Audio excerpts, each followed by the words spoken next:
what's up guys? My name's Samuel Leeds. I'm a property investor and I've been investing in property now for over 10 years. And every single Sunday, what I do is take your questions, your property questions, and based on my last over a decade experience in property, I'll do my best to answer your property question to help you on your journey to financial freedom.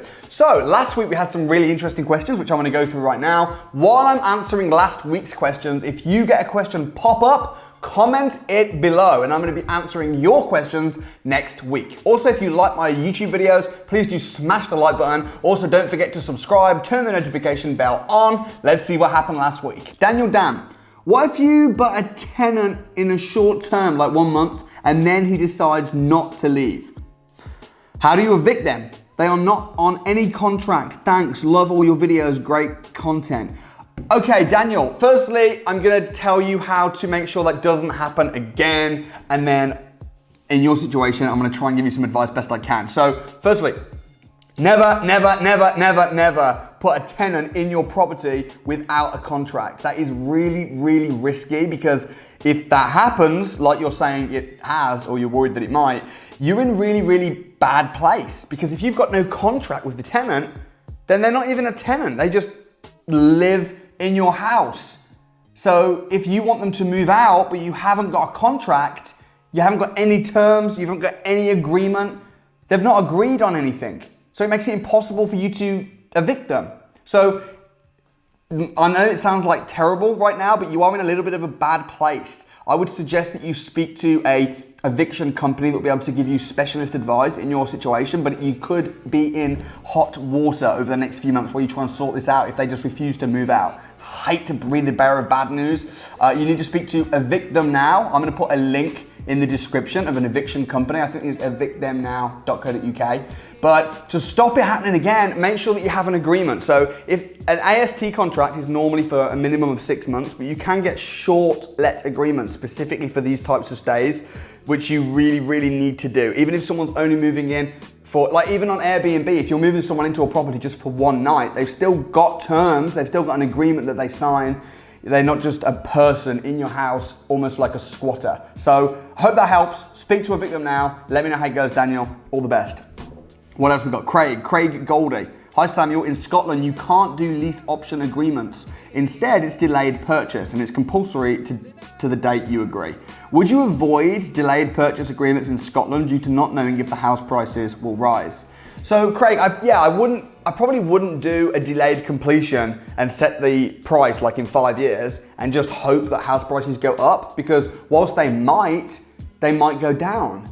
So if you have to buy at the end of the agreement, I'd only do a delayed completion if you're able to force the price up. So if you're buying a property, then you know that by doing X, Y, Z, you're gonna be able to push the price up, then great, do a delayed completion, carry out the works, push the price up, and then complete. But if it's just, oh, well, let's just see what happens and hope it goes up, then a lease option agreement is better. And if you're living in Scotland, maybe consider doing a lease option agreement just on the very, very far north of England, on the border of Scotland. But that would be my general advice, not to do a delayed completion unless you know you're gonna be able to push up the price. It's just too risky. There's always risk involved when buying the property, but you wanna de-risk it as much as you can. Hope that helps. Charles, did you ever get your hands dirty on any of your jobs? I know my hands look like kind of baby hands. I did. I really, really did. I don't get my hands super dirty very often now, but actually, you know what? When I started out in property, I worked on a building site for 6 weeks. I became a plasterer. I did lots of plastering. So in terms of hands-on work, I did do that. And also just getting my hands dirty by getting really stuck in. You know, moving the tenants in, moving the tenants out. I did that for years. I've been an estate agent, I've been a letting agent, I've been a plasterer, I've been a negotiator. So I have got my hands dirty. Now, I still get my hands dirty when I have to, but here's my general philosophy, and I hope this helps. I think that whenever you're doing something, you need to be thinking, am I learning? Am I earning? So you should probably get your hands really dirty at the beginning because you want to learn everything. And then once you know what to do, then you're going to employ people, they're going to do it for you, but you know what they're doing. You get the role. So, but for me right now, if I was to go and, if there was a some plastering that needed doing, for me to go and do that plastering myself, even though I can do it, wouldn't make sense financially because my time is too valuable. I'd rather pay someone else to do it. But also in doing it, I'm not even going to be learning because I already know how to do it. I'd probably be a bit rubbish now anyway, but that's kind of how I look at stuff. So I hope that helps, Charles. Get your hands dirty in the beginning. Make sure you've got good people around you so you're doing it but in a safe environment, and then replace yourself as often as you can. In business, you always want to be replacing yourself. Great job. Ben Marshall. Hello, Samuel. I'm a big fan. My question is, I have £10,000 saved right now and I want to invest all of it.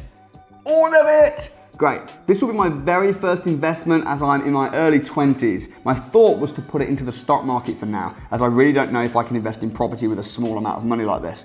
What is your advice for someone young, employed, and really wanting to invest, grow my assets, which will develop my income statement? Okay, Ben, listen, I don't know loads about the stock market, but I probably wouldn't put it in the stock market. If you want to be a property investor, and the fact that you're on my channel asking me property questions, you probably do.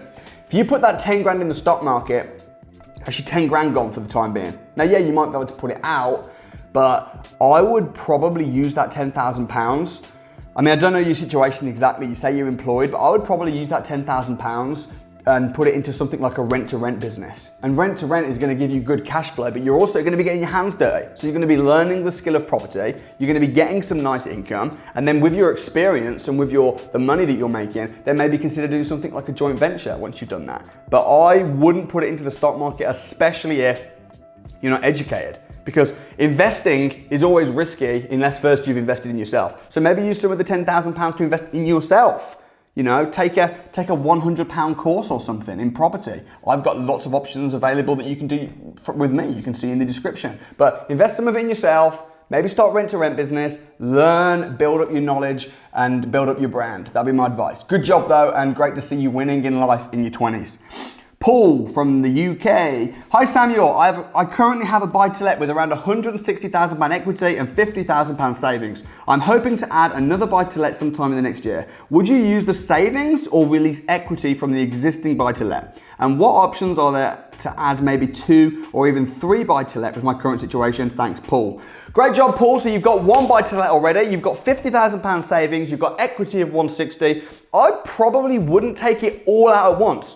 I wouldn't refinance if you've got 50 grand, because why not use the 50 grand first on something and leave the money in the house?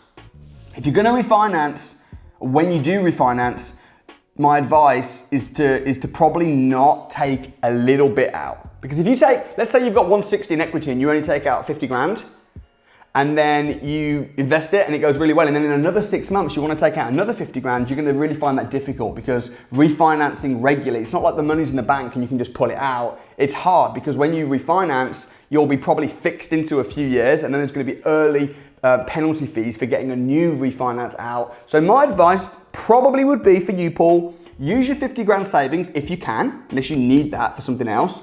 Invest it in property, and invest it in something a bit bigger. You've already got a buy-to-let, at least 1 you said. So to answer your question though, is it possible to get 2 or 3 more buy-to-lets?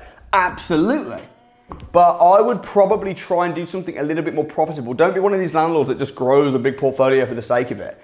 You've already got 1. Make sure that the next one is better than the first one. Make sure that the figures are better. Maybe it's a bigger deal. And then once you've got your bigger, better deal and you can see the figures coming in, then refinance and do something bigger and better again. So you're in a good place though. So I hope that helped a little bit. If you've got any follow-up questions on that, comment again and I'll answer again next week. Tyrone Saxton says, hi Samuel, I watch all of your videos and I followed all of your videos since you were on the ITV. I don't remember being on the ITV. Maybe I was on the ITV, I don't even keep up anymore. I truly believe I'm one of your biggest fans. Respect, buddy. I appreciate that. However, I have never attended your course. I would only want to come to the course for a picture with you. Fair enough. Come down, dude. We'll grab a coffee and you can get a picture with me backstage. Anyway, my question is, I'm 27 years old and I have in the last 28 days purchased a 4-bed HMO property. I have filled 4 rooms up with students in 12 days and received deposits from all. I will be receiving £1,700 a month from each student. And from September, however, I would like to buy a second property by pulling out from this £200,000 HMO property. Even though I own it outright, I've been told that I need 6 months minimum experience and 25% savings of cash in the bank for a second house. How do I get a second house as a mortgage broker said I'm in an unusual situation? Thanks, Samuel. I look forward to your response. Wow, well, firstly, buddy, great job on buying your HMO and filling the rooms in 12 days and everything like that. That's absolutely phenomenal. I don't know whether I can totally answer your question because I don't know. You say you're in an interesting situation. I don't know your situation at all. It might be that you just have to wait 6 months to pull the money out, in which case that's fine. And to be honest, I wouldn't recommend, Tyrone, especially if you've not actually been to my courses yet. I hope you've done some of the online stuff. But I probably wouldn't recommend, you've just bought one HMO, it's been a couple of weeks, you've filled it and it's going great. I probably wouldn't recommend quickly buying another one anyway. I would say learn from this property, give it 3 months, 6 months anyway, and then see the money coming in, get used to managing a property. So you don't know even how long those tenants are gonna last. Those tenants might hate the property and move out. So just, I would just breathe. I would probably find if your mortgage broker is not giving you good answers and he's saying, oh no, you can't, I wouldn't want a broker like that. I'd be trying to find another broker. And it sounds awesome. It sounds great. But if you have to wait 6 months to pull your money out, wait 6 months to pull your money out. Don't rush. This is a long-term game, not a short-term game. You, Tyrone, are clearly someone that's a very bang, bang, bang, bang action taker, which is great.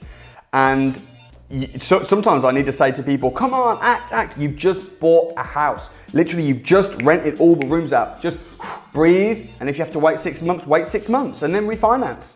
But I don't know if that answers your question at all, but I hope that helps. But I look forward to seeing you at Crash Course real soon. Also, you need to join Samuel 365, where we can actually talk, we can mentor you. I think you'd really, really get a lot of value from that. That's £95 a month. And I'll leave that in the description as well. Good job, Tyrone. Okay, Bence. Hi, Samuel. Is it allowed to pay the bridging loan deposit using a personal loan? I would like to take the bridging loan for my new limited. I would fund the limited with the director loan, but the money will come from the personal loan. Okay, Bence, yeah, it is possible, yeah. Bridging loans don't care where the deposit comes from. Mortgage companies do. Bridging loans don't. So I don't think you'll have any issue doing that. Great job. All right, one last one. Tyrone again. Tyrone Saxton. Go on, Tyrone. You're an awesome guy, so I'll answer your next question as well. I've recently just got one 4-bed HMO. Yes, we heard. We love that. Each room are responsible for paying for their own TV license, which I've just found out. That I find is crazy in itself. However, how can I make the communal areas more appealing and what can you add to the property to make tenants stay longer? Any tips? Get used to my comments now. I have finally worked out how to do it. Legend. Okay. Dude, firstly, you've got to join Samuel 365. It's in the description, all right? Serious, because you're gonna love it. How do you make tenants stay longer? A few ways. Number one, make sure that you've got super fast Wi-Fi. Tenants living in a HMO, if the Wi-Fi goes bad, they get really irritable. So just make sure you've got the best Wi-Fi. Secondly, make sure that you've got a really good HMO management company, because if the tenants have got problems, queries in a HMO, they do take quite a bit of management. So if they've got an issue and no one's responding in time, then they're gonna get irritable and potentially move out. If you're managing it yourself, that's okay, but just make sure that you're accessible, that you're a good landlord. If something needs fixing, you fix it. Other than that, I mean, maybe get a cleaner to go in once or twice a month and clean all the communal areas. I don't think, you mentioned, do I need to do anything to the communal areas? I don't think you do. In fact, what I've found with HMOs is they actually don't even hang out in the communal areas that much anyway. I think they're very much, in 2020, we just want convenience, we want speed, cleanliness, good customer service, and we want to be left alone. HMOs, it used to be everyone would all hang out in the communal area. Now people just want space. They'll be in their bedrooms on their iPads rather than watching TV together. So I wouldn't do too much in the communal areas. Just give them what they want, which is speed, convenience, affordable accommodation, be a good landlord, keep it clean, and ask them. Do a survey once every 6 months and say, hey, how's it going? You can do the first survey right now. How's it going? What can I do to make sure that you're all happy? Get them to fill it out, and then every 6 months send them a survey. How's it going? How's the accommodation? How's the service? And that's a really powerful thing. So, folks, hope you enjoyed that. Tomorrow, I'm excited about tomorrow. Today is Sunday. I'm filming this when you're watching this, it's about an hour after I actually filmed it. Today's Sunday, tomorrow's Monday. And tomorrow I'm going to be doing a response video to Channel 4 Joe Lycett. Joe Lycett did a show about me, which was on, that wasn't ITV, that was Channel 4 on Friday at 8 p.m. last week, a couple of days ago, and I'm doing a response tomorrow. I can't wait. I think you're going to really enjoy it. If you're not subscribed, please do subscribe right now. Turn the notification bell on and enjoy tomorrow's video. I'll see you there. Thank you so much. Smash the like, drop a comment, subscribe.